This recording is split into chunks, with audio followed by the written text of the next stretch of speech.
മുഖ്യമന്ത്രിയെ കണ്ടെത്താൻ കൂട്ടയടി നടക്കുമ്പോൾ ഇവിടെ ഒരു കാവൽ മുഖ്യമന്ത്രി നിന്ന് പുഴുങ്ങുകയാണ്. പണ്ടാരങ്ങളെ ഏതെങ്കിലും ഒരുത്തനെ കണ്ടെത്തി കസേരയിലൊന്ന് കയറ്റിയിരുത്ത്, എനിക്ക് നാണം കെടാൻ വയ്യെന്ന് പിണറായിയുടെ കരച്ചിൽ.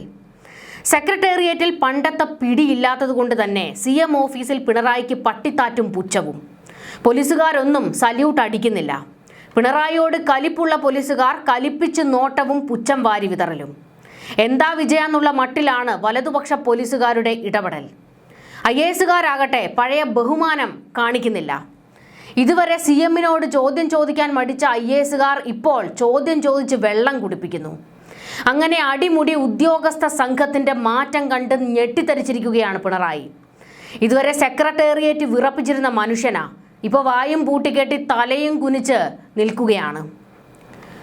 10 വർഷത്തെ പിണറായി യുഗത്തിൽ ഉദ്യോഗസ്ഥരുടെ കൈയും കെട്ടി വായും പൂട്ടിച്ച് അവരെ ചങ്ങലക്കിട്ടിരിക്കുകയായിരുന്നു. പിണറായി പറയുമ്പോൾ മാത്രം വാ തുറക്കാൻ അനുമതി. പക്ഷെ അപ്പോഴും പിണറായിക്ക് നേരെ ചോദ്യം പാടില്ല. B. അശോക് IAS, പ്രശാന്ത് തുടങ്ങിയ എത്രയോ ഉദ്യോഗസ്ഥരെയാണ് വെട്ടി ഒതുക്കിയത്. എന്നാൽ അവർ പിണറായിസം പേടിച്ച് മിണ്ടാതിരുന്നില്ല. പുറത്തേക്കിറങ്ങി ഏകാധിപത്യത്തിനെതിരെ ശബ്ദമുയർത്തി. പിണറായിസം തോറ്റു കാണാൻ ഒരു കൂട്ടം ഉദ്യോഗസ്ഥരും ആഗ്രഹിച്ചിരുന്നു, പ്രാർത്ഥിച്ചിരുന്നു. തെരഞ്ഞെടുപ്പ് പെരുമാറ്റച്ചട്ടം നിലനിൽക്കുമ്പോൾ റിസൾട്ട് വരുന്നതിന് 2 ദിവസം മുന്നേ അശോക് IASന് സസ്പെൻഷൻ ലെറ്റർ അടിച്ചു കൊടുത്തത് പിണറായി ആയിരുന്നു. അത് നമ്മൾ കണ്ടല്ലോ. അശോകിനോടുള്ള കലിപ്പ് തീർത്തതായിരുന്നു അത്. എന്നാൽ അദ്ദേഹം പറഞ്ഞത് പിണറായി പോയി പണി നോക്കാനാണ്. കാവൽ മുഖ്യമന്ത്രി മാത്രമായിരിക്കുന്ന പിണറായിയോട് കിട്ടിയ അവസരത്തിൽ ഉദ്യോഗസ്ഥർ ഇപ്പോൾ കണക്ക് തീർക്കുകയാണ്. പഴയ രാജാവിൻ്റെ പരിവേഷം ഇപ്പോഴില്ല. ഉദ്യോഗസ്ഥർ പിണറായിയെ കണ്ട ഭാവം പോലും നടിക്കുന്നില്ല. കുമ്പിടാനും ആളില്ല, സല്യൂട്ട് അടിക്കാനും ആളില്ല. ചോദ്യങ്ങൾ ഭയക്കുന്ന പിണറായിക്ക് നേരെ ഇപ്പോൾ പൊള്ളുന്ന ചോദ്യങ്ങൾ. ഓരോ അവസ്ഥ നോക്കണേ. കേരളത്തിൽ ഭരണമാറ്റം യാഥാർത്ഥ്യമായതോടെ പുതിയ സർക്കാർ സത്യപ്രതിജ്ഞ ചെയ്ത് അധികാരത്തിലേൽക്കുന്നതിന് മുൻപ് തന്നെ സെക്രട്ടേറിയറ്റിലും ഭരണസിരാ കേന്ദ്രങ്ങളിലും UDF പിടിമുറുക്കുന്നു. കഴിഞ്ഞ 10 വർഷത്തെ പിണറായിസത്തിന് അന്ത്യം കുറിച്ചുകൊണ്ടുള്ള ജനവിധിക്ക് പിന്നാലെ ഭരണ സംവിധാനത്തെ പൂർണ്ണമായും തങ്ങൾക്ക് അനുകൂലമായി മാറ്റിയെടുക്കാനുള്ള നീക്കത്തിലാണ് കോൺഗ്രസ് നേതൃത്വം. വകുപ്പുകളിൽ വരാനിരിക്കുന്ന മന്ത്രിമാരെ പ്രതിക്കൂട്ടിലാക്കാത്ത വിധം ഫയൽ നീക്കങ്ങളും ഉദ്യോഗസ്ഥ വിന്യാസവും സുഗമമാക്കുക എന്ന തന്ത്രമാണ് ഇതിന് പിന്നിൽ. ഭരണമാറ്റത്തിന്റെ കാറ്റ് തിരിച്ചറിഞ്ഞ് IAS IPS ഉദ്യോഗസ്ഥർക്കിടയിൽ വൻ ചുവടുമാറ്റമാണ് പ്രകടമാകുന്നത്. മുൻ സർക്കാരിന്റെ വിശ്വസ്തരായിരുന്ന പല ഉന്നത ഉദ്യോഗസ്ഥരും ഇപ്പോൾ UDF കേന്ദ്രങ്ങളുമായി അടുക്കാൻ മത്സരിക്കുകയാണ്. നയപരമായ തീരുമാനങ്ങളിൽ മുൻ സർക്കാരിനെ തുണച്ചവർ പലരും ഇപ്പോൾ മറുകണ്ഠം ചാടുന്നത് ഭരണസിരാ കേന്ദ്രങ്ങളിൽ സജീവ ചർച്ചയാണ്. ഇതിന് പിന്നാലെ പോലീസ് സേനയിലും വൻ അഴിച്ചുപണിക്ക് കളമൊരുങ്ങുകയാണ്. മുൻ സർക്കാരിന്റെ രാഷ്ട്രീയ താൽപര്യങ്ങൾക്ക് വഴങ്ങിയ ഉദ്യോഗസ്ഥരെ പ്രധാന തസ്തികകളിൽ നിന്ന് മാറ്റാനുള്ള പട്ടിക ഇതിനകം തയ്യാറായി കഴിഞ്ഞു. ഇടതുപക്ഷ സംഘടനയായ NGO യൂണിയന്റെ ആധിപത്യം തകർക്കാൻ UDF അനുകൂല സംഘടനയായ NGO അസോസിയേഷൻ രംഗത്തിറങ്ങിയതോടെ ഉദ്യോഗസ്ഥ തലത്തിൽ വൻ സ്ഥലം മാറ്റങ്ങളാണ് നടക്കാൻ പോകുന്നത്. സർക്കാർ ഔദ്യോഗികമായി ചാർജ് എടുക്കുന്നതിന് മുൻപേ UDF അനുകൂല സംഘടനകളുടെ താൽപര്യപ്രകാരം 400ഓളം ജീവനക്കാരെയാണ് വെള്ളിയാഴ്ച മാത്രം സ്ഥലം മാറ്റിയത്. സഹകരണ വകുപ്പിലെ ഓഡിറ്റർമാരും വിവിധ വകുപ്പുകളിലെ ക്ലർക്കുമാരുമാണ് ഇതിൽ ഭൂരിഭാഗവും. NGO യൂണിയന്റെ ജില്ലാ ഭാരവാഹികൾ ഉൾപ്പെടെയുള്ളവർ ശിക്ഷാ നടപടികൾക്ക് ഇരയായിട്ടുണ്ട്. സഹകരണ വകുപ്പിലാണ് ഏറ്റവും വലിയ വേട്ട നടന്നിരിക്കുന്നത്. കൊല്ലം ജില്ലയിൽ മാത്രം 52 ജീവനക്കാരെയാണ് സ്ഥലം മാറ്റിയത്. കണ്ണൂരിൽ സഹകരണ ജോയിന്റ് രജിസ്ട്രാർ ഓഫീസിലെ 12 പേരെയും വിവിധ ആരോഗ്യ കേന്ദ്രങ്ങളിലെ ജീവനക്കാരെയും മാറ്റിയിട്ടുണ്ട്. വയനാട്, മലപ്പുറം, പാലക്കാട് ജില്ലകളിലും സമാനമായ രീതിയിൽ വ്യാപകമായ അഴിച്ചുപണി നടന്നു. മുസ്ലിം ലീഗ് സ്വാധീന മേഖലകളിൽ ലീഗ് അനുകൂല സംഘടനകളും തങ്ങളെ തുണച്ചവരെ സംരക്ഷിക്കാനും എതിർക്കുന്നവരെ മാറ്റാനും സമ്മർദ്ദം ചെലുത്തുന്നുണ്ട്. ഡയറക്ടറേറ്റുകളിലും നടപടികൾ ശക്തമാണ്.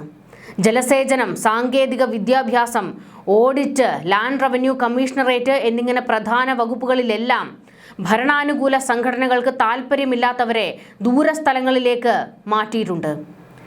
NGO യൂണിയൻ തിരുവനന്തപുരം നോർത്ത് ജില്ലാ ട്രഷറർ ഹരിലാൽ, ജില്ലാ സെക്രട്ടേറിയറ്റ് അംഗം മനോജ് കുമാർ എന്നിവരുടെ സ്ഥലം മാറ്റം രാഷ്ട്രീയ പകപോക്കലാണെന്ന് ഇടത് സംഘടനകൾ ആരോപിക്കുന്നു. എന്നാൽ ഭരണസ്തംഭനം ഒഴിവാക്കാനാണ് ഈ നീക്കമെന്ന് UDF കേന്ദ്രങ്ങളുടെ വിശദീകരണം.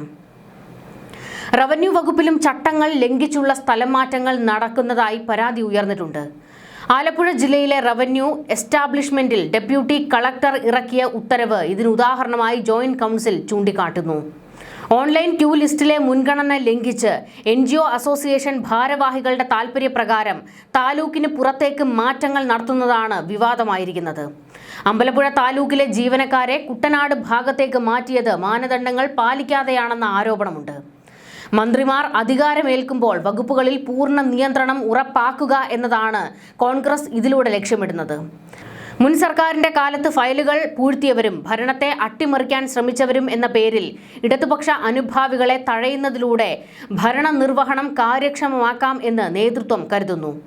എന്നാൽ ഇത് സാധാരണ ജീവനക്കാരെ ദ്രോഹിക്കുന്ന നടപടിയാണെന്നും നിയമപരമായി നേരിടുമെന്നും NGO യൂണിയന്റെയും ജോയിന്റ് കൗൺസിലിന്റെയും നിലപാട്. പോലീസിലെ ക്രിമിനൽ പശ്ചാത്തലമുള്ളവരും മുൻ സർക്കാരിന്റെ രാഷ്ട്രീയ ചട്ടുകങ്ങളായി പ്രവർത്തിച്ചവരുമായ ഉദ്യോഗസ്ഥരെ ക്രമസമാധാന ചുമതലകളിൽ നിന്ന് മാറ്റാൻ DGPയോട് ഉടൻ നിർദ്ദേശിക്കുമെന്നാണ് സൂചന. ഇന്റലിജൻസ് വിഭാഗത്തിലും വൻ മാറ്റങ്ങൾ വരും. മുൻ സർക്കാരിന്റെ രഹസ്യങ്ങൾ ചോരാതിരിക്കാൻ ശ്രമിക്കുന്ന ഉദ്യോഗസ്ഥരെ മാറ്റി പുതിയ വിശ്വസ്തരെ നിയമിക്കുന്നത് ഭരണപരമായ സുരക്ഷ മുൻനിർത്തിയാണ്. സെക്രട്ടേറിയറ്റിലെ ഫയൽ നീക്കങ്ങളിൽ വരാനിരിക്കുന്ന മാറ്റങ്ങൾ IAS തലപ്പത്തുള്ളവർക്ക് വ്യക്തമായ സന്ദേശം നൽകിക്കഴിഞ്ഞു. പല വിവാദ ഫയലുകളും അപ്രത്യക്ഷമാകുമോ എന്ന ആശങ്കയും ഉയരുന്നുണ്ട്. പിണറായി വിജയന്റെ കാലത്തെ തീരുമാനങ്ങൾ പുനഃപരിശോധിക്കാനുള്ള നീക്കങ്ങൾ റവന്യൂ, സഹകരണ വകുപ്പുകളിൽ ഉടൻ ആരംഭിക്കും. ഇതിന്റെ ഭാഗമായാണ് ഉദ്യോഗസ്ഥരെ മുൻകൂട്ടി മാറ്റിക്കൊണ്ടുള്ള ഈ ശുദ്ധികലശം.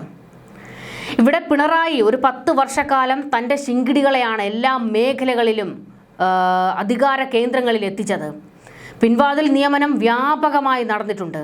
എന്നാൽ UDF അധികാരമേൽക്കുമ്പോൾ ഈ പിൻവാതിൽക്കാരെ എല്ലാം വലിച്ച് മുൻവാതിലിലൂടെ പുറത്തിടും.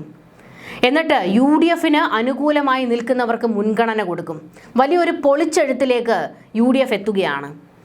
അതായത് ഭരണത്തിൽ പിണറായി വിജയന്റെ ഒരു പിടി പോലും ഉണ്ടാകരുത് എന്നുള്ളതാണ് UDF ലക്ഷ്യം വെക്കുന്നത്. അതുകൊണ്ട് തന്നെ പിണറായിസം തുലയ്ക്കുന്നതിന് വേണ്ടി പിണറായിയുടെ എല്ലാ ശിങ്കിടികളെയും മാറ്റി നിർത്തുക എന്നുള്ള ഒരു നീക്കത്തിലേക്ക് കടന്നിരിക്കുകയാണ്. സർക്കാർ തലത്തിൽ തന്നെ ഇങ്ങനെ ഒരു നീക്കം, സർക്കാർ ഉദ്യോഗസ്ഥരുടെ തലത്തിൽ തന്നെ ഇങ്ങനെ ഒരു നീക്കം നടത്തുമ്പോൾ UDF കൃത്യമായി പിണറായിക്ക് മുന്നറിയിപ്പ് കൊടുക്കുകയാണ്. പിണറായി വിജയന്റെ എല്ലാ അവതാരങ്ങളെയും ഞങ്ങൾ വലിച്ചു പുറത്തിടുമെന്ന്, പകരം തങ്ങളുടെ അവതാരങ്ങളെ എടുത്ത് അപ്പോയിന്റ് ചെയ്യുമെന്നും പറയുന്നു. എന്തായാലും ഈ വിഷയത്തിൽ ഇപ്പോൾ ഉദ്യോഗസ്ഥരെല്ലാവരും ഒരു കളം മാറ്റി ചവിട്ടി കഴിഞ്ഞിട്ടുണ്ട്. ഇടതിനോട് ആഭിമുഖ്യം പുലർത്തിയിരുന്നവരിൽ പലരും ഇപ്പോൾ വലതുപക്ഷത്തേക്ക് ചാഞ്ഞ മട്ടാണ്. ഉദ്യോഗസ്ഥർ അവരുടെ ഒരു അവസ്ഥ അങ്ങനെയാണല്ലോ. ഈ 5 വർഷം ഭരണം മാറി മാറി വരുമ്പോൾ ഉദ്യോഗസ്ഥർ ഒരു സർക്കാരിനോടൊപ്പം നിൽക്കുന്നു, അത് കഴിഞ്ഞ് അടുത്ത സർക്കാരിനൊപ്പം നിൽക്കുന്നു. എന്നാൽ പക്ഷേ ഇവിടെ ഒരു 10 വർഷക്കാലം പിണറായിക്കൊപ്പം തന്നെയായിരുന്നു എല്ലാവരും ഉണ്ടായിരുന്നത്. അവർ പക്ഷേ കാറ്റ് മാറി വീശിയതോടെ അതിനനുസരിച്ച് നീങ്ങാനും തുടങ്ങിയിരിക്കുന്നു. പക്ഷേ ഇവിടെ നമ്മൾ ഏറ്റവും പ്രധാനമായി കാണേണ്ടത് ഈ IAS IPS ഉദ്യോഗസ്ഥരിൽ ഭൂരിഭാഗവും പിണറായിയെ എടുത്ത് തോട്ടിലെറിഞ്ഞിരിക്കുന്നു എന്നുള്ളതാണ്. ഇതുവരെ അവരെ അവരുടെ ജോലി ചെയ്യാൻ അനുവദിക്കാതെ കെട്ടിയിട്ടിരിക്കുകയായിരുന്നു. ഇനിയെങ്കിലും ഞങ്ങൾക്ക് സത്യസന്ധമായി ജോലി ചെയ്യണം എന്നുള്ള ഒരു തീരുമാനത്തിലേക്ക് അവർ എത്തുകയാണെങ്കിൽ ഇവിടെ നല്ല ഒരു ഭരണം ഉണ്ടാകും എന്ന് നമുക്ക് പ്രത്യാശിക്കാം. പ്രത്യേകിച്ച് UDF തമ്മിലടി ശക്തമാണ്. അവർ തമ്മിലടിച്ച് തീരുമോ ഇല്ലയോ എന്നുള്ളത് കാത്തിരുന്ന് കാണണം. പക്ഷേ ഈ ഉദ്യോഗസ്ഥ തലത്തിലുള്ളവർ അവരൊന്ന് പണിയെടുക്കുന്നതിന് വേണ്ടി കാത്തിരിക്കുകയാണ്.